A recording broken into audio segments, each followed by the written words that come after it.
coming out here after 30 years. Yeah, I ain't got nothing, but I'm gonna have something because I'm rich in personality, and I'm rich in love. My family love me, and that's really all that counts.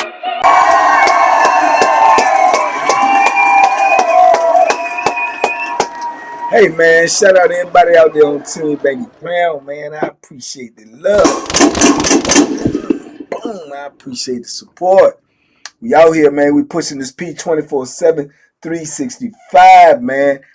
Hey, man, special dedication going out to my little brother, man, Josiah Graham. He came through last night in the live, man, and gifted hundreds of memberships, man. So it's hundreds of y'all out there can get this membership for Freebie Luther Johnson. Hopefully y'all pay it forward and re-up when your month run out. But shout out to Attorney Josiah, man. Y'all go follow him on IG at Attorney Josiah and on TikTok at Attorney Josiah. He a real one, you dig?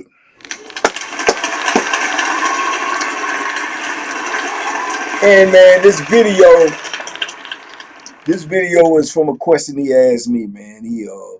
He said he had recently, when he watched all my videos, and he was like, he heard me say previously that I had stopped gambling in prison after I had gambled for 20-something years, and he heard Vietnamese Tony say that he hadn't gambled in years too, which that's up for debate.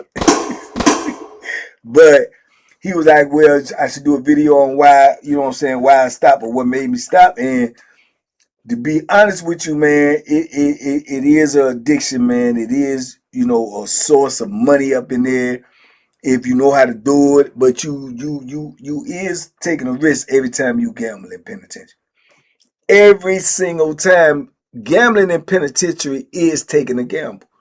Because if somebody buck on you or don't pay you or get caught cheating or trying to scam you, but you got to put some work in. It is no other way around it. So going in what you getting yourself into. You know what you getting yourself into, but yet me and several other dudes did it every day for years, for decades. You know what I'm saying? And had issues. I've had many issues with gambling. Many of them. Dixon used to be on me about the gambling, man. A lot of my sellers I had used to, say something about me gambling, man. Like, man, man, they don't, cause they know if like somebody don't pay or I get the, get the feeling funny down there or think somebody cheating. I'm more than likely I'm gonna do something. So I was really putting myself in harm's way for a long time, man. It's like you gambling. Like I say, you gambling when you gamble. I'm rolling the dice. Ain't nothing gonna happen. Ain't nobody gonna play with me, man. They know better. Whoop de whoop de whoop. You always got somebody, bro. And then you gotta factor in the desperation. You see what I'm saying? Even if a dude know you dangerous, even if a dude know you gonna do something, you gotta look at that. He going versus his fear versus his desperation. You know what I'm saying? Trying to get back. They do it all day, every day out here in the free world, in the casino. People go in there and they lose, and then it's something in you when you gambling, bro, to think I can get back. I just got to get back. First, you trying to win. That's your main objective when you gambling, to try to win. Okay, then once you start losing, then your objective changed to, well, let me just get back. Right? But in the process of trying to get back, you may be going deeper and deeper. So then you're going harder and harder trying to get back. And you be thinking all I got to do is get back even and I'm good. And you know what I'm saying? I take this as a lesson. But man, it's a hard road. So a lot of times it don't work out that way. And then when you in the penitentiary, you on borrowed time. You ain't got no whole lot of time to gamble. If you start losing when we first start gambling, when you come out, and we ain't never out for it. I think the longest we out is like 4 hours at one time. You know what I'm saying? I think that's the evening count. You know what I'm saying? That's probably it. So you just got that limited amount of time to try to get back. At the end of the count time, when we get ready to lock in, bro, whatever you owe, whatever you winning, wherever you at, that's it. It's pay time. It's showtime. You know what I'm saying? If you ain't got that money, it's showtime. But at the end, it's pay time. You got to pay. You know what I'm saying? And that's where all of the trouble come in. And out of all the years that I gamble, man, probably besides the first couple of years, bro, every time that I'm gambling, poker, dice, skin, I got it on me. Because I don't know what might pop off and you might not have time to go get it. You know what I'm saying? So you at risk with that too, because a lot of times the police might just come in, and if they see or think you gambling at the table, they'll just tell everybody, man, get up against the wall. You know what I'm saying? Then they got you up on the wall, they patting you down, they looking for gambling chips, because dude will put the chips, the marked chips in their pocket or something when the police come in or the lieutenant or somebody come in. But if they pet you down and you think they looking for chips and you got that thing on you, you not only you going to hole, you going up off the compound. See what I'm saying? So that's a risk you taking right there. You know what I'm saying? Sometimes dudes come out there and strategically put that junk somewhere that's close in the pod where they can get to it, because when we out there in the pod, they might be doing cell breaks. And you get into an issue, dudes get to pulling their joints out, and you got your joint in your cell, and it ain't even a cell break. You can't even get in your cell. So a dude might hide the joint in the shower. He might hide it over there behind the ice machine or behind the cooler. He might got somebody this cool with him, his own boy, and tell him to hold it in the pod. This whole list. So you could, you know what I'm saying? It's just a lot you got to go through just to get these dollars, bro. Just to get these dollars, bro. I done sat at the poker table. I done ate at the poker table. I go get a meal of soup or something, make a brick right there at the table just so you won't have to leave the table, because the times you leave, you know what I'm saying, you giving up time, because like I say, count time. You got to grind within that time frame that you got. You see what I'm saying? Because you trying to be up by time it's count time. You know what I'm saying? So you can get paid and not be losing your money. That's another thing. A lot of fights break out over that, because a dude to get up, he had a whole lot of chips. He winning in the game. He crushing the game. But then he want to go make a meal. He want, oh man, I gotta make this call. But he just doing that and go holding the chips. He don't want to quit, because if you quit, that's a whole nother issue. Dude's like, man, you just got in the game, won my money. I don't get a chance to win my money. Somebody may very well say that to you. Then you got to get on the defense, and that alone right there can turn into an altercation, because that dude losing, and he done lost $100, and you done got in the game, and you done won up all this money, and you get up out there. The rest of the dudes in the poker game ain't lost that much money. They not going for that, man. They mad. They like, man, I can't even win my money back. It ain't even gonna be no big pots. He done took all the money and left. So dude gonna take issue with you with that, especially if he the one that's losing. You know, so a dude be playing them little fugazi games, man. I gotta go do that. Let me run use the bathroom. You gonna take 10 minutes to piss. Man, hey, bro. Bro, this joint is wicked, bro. And I dealt with this joint for so long, man. And it was really a hard habit to kick, man. But the more and more I started seeing younger and younger dudes starting to play and getting in games, then them dudes don't really know you. Them dudes really think they slicker than everybody else. They think they got some game that you ain't seen. They might be cheating. They might be running their mouth, snatching with you, where it's gonna get you off of your square. And I think the last time I played, man, I was dibbling and dabbling. It was a time that I played every day. I'm talking about for years, decades, every single day I played poker. But it was like I had started playing, stop, and it was just still getting pulled back every now and then, stop, pull back. I think the last time I played, I was at Nottoway, man, and I did my last 6 years on Nottoway, so that's 6 years before I went home. And I think I had stopped probably 3 years altogether, like 3 years, probably 3 years before I made parole, probably 3.5. And I can remember playing in my last game, man. And the last game I played in, man, and dudes was arguing over a pot, and it was getting wicked, man. It was getting real wicked, and I could see it coming. And I'm sitting at the table too, trying to go home or saying in my mind that I want to go home. But I'm sitting here in this game, and this game get me to get crazy. And I got that thing on me. And these dudes got them things on them. And next thing you know, man, they clutching and they acting like they get me to pop it off and woo woo woo. And thank God ain't nothing really transpired. The house man got in it and straightened everything. But I remember going back in the cell, man, and Jerry was like, man, you crazy, bro. And I'm like, what you talking about, man? He said, bro, why you keep going down there, man? You trying to go home, bro? Bro, that don't get you late, man. You leave that alone. You got everything you need with you. And I'm like, yeah, I know, man. I know. And I heard that from different sellers plenty of times. You know what I'm saying? But I think it just hit different this time because I was looking at it. That, bro, yeah, man. I'm almost 30 years in, and I'm out here playing poker and telling me I want to go home. So I think Jerry had a lot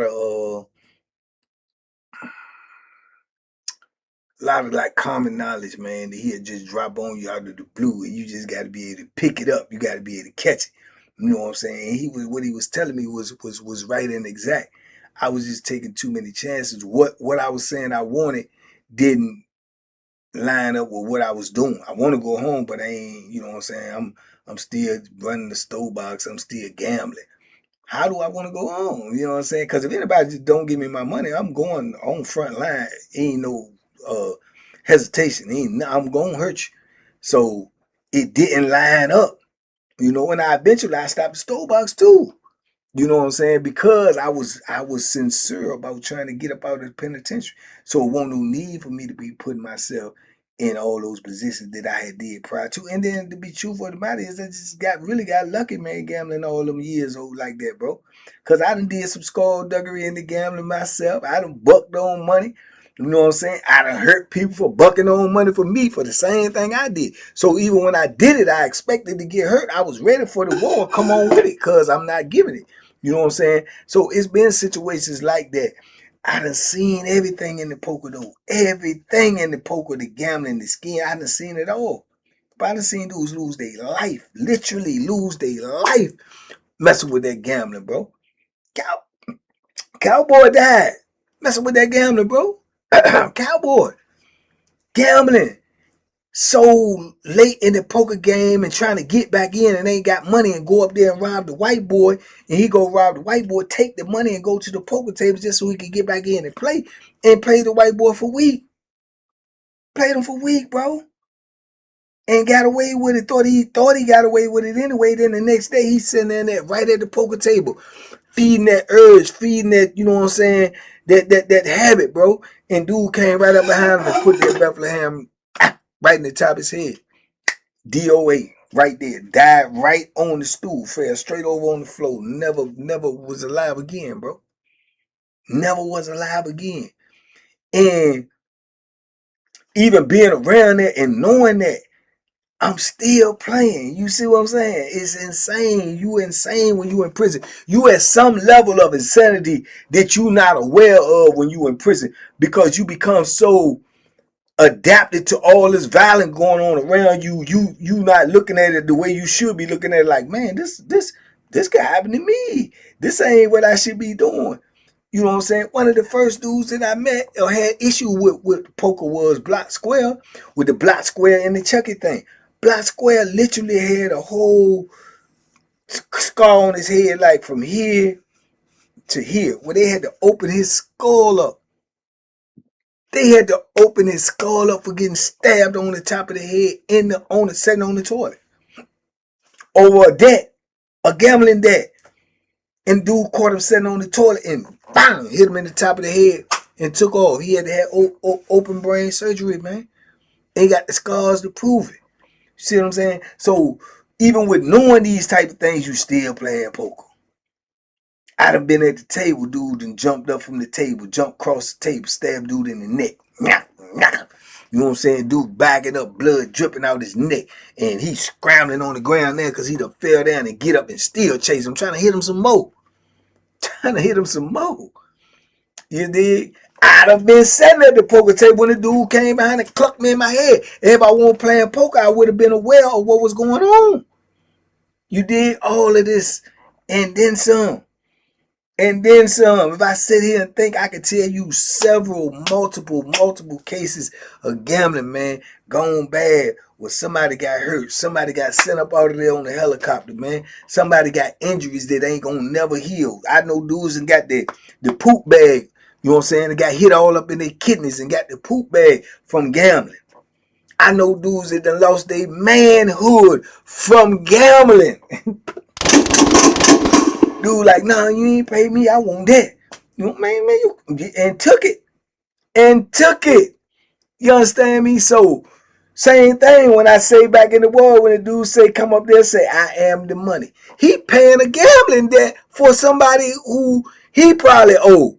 You did? And they trading all these favors. No, you owe me. I owe him. Go up there and give him that money.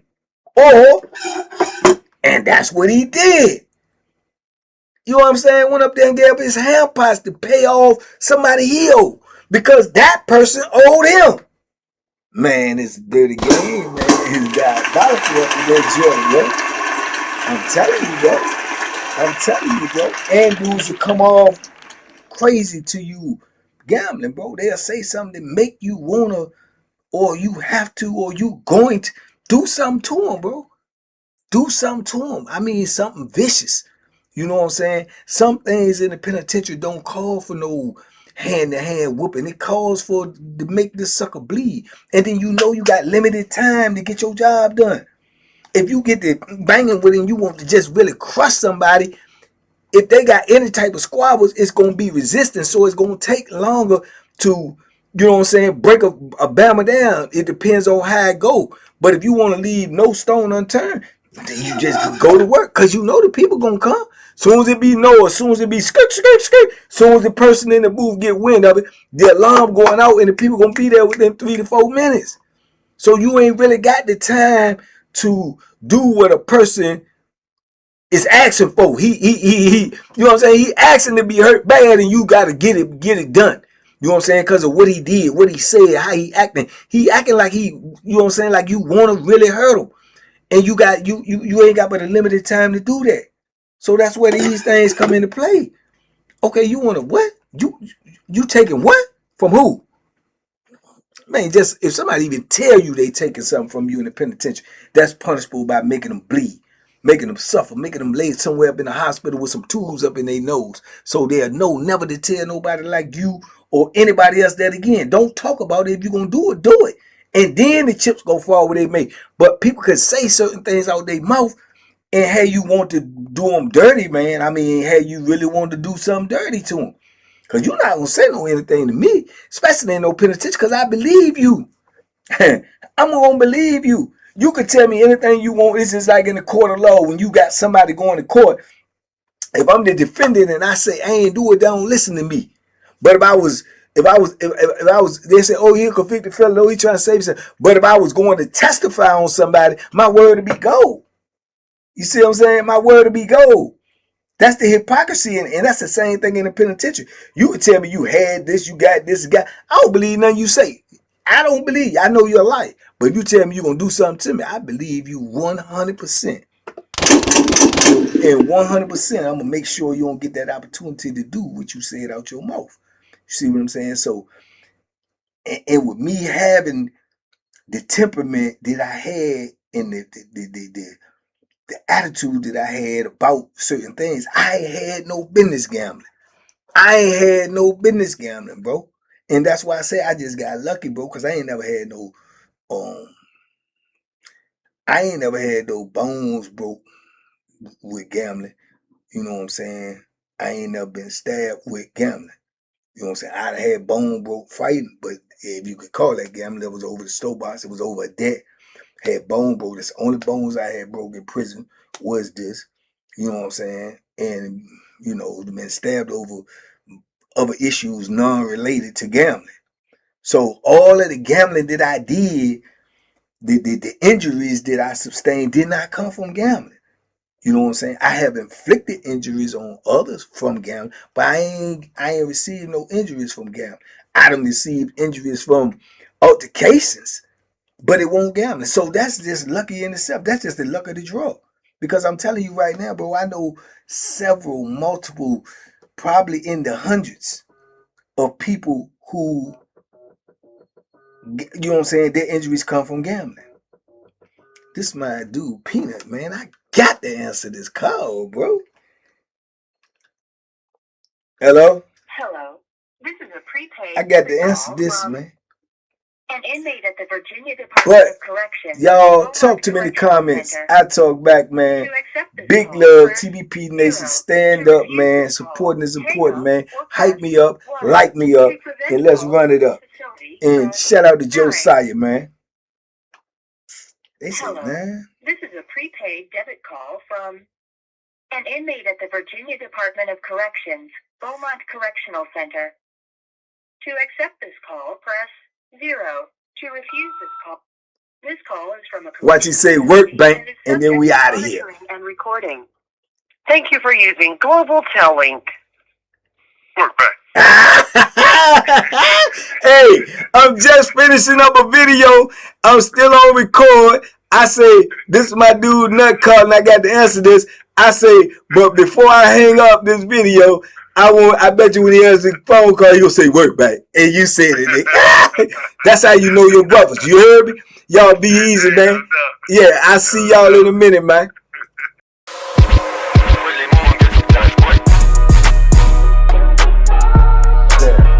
The banking special. Yeah. Pure deliciousness. Pure deliciousness, man. My name is Banky, man. Everybody calls me Banky. That's the name that I got from my grandmother when I was young. I'm coming out here after 30 years. Yeah, I ain't got nothing, but I'm gonna have something because I'm rich in personality, you know, and I'm rich in love. My family love me, and that's really all that counts.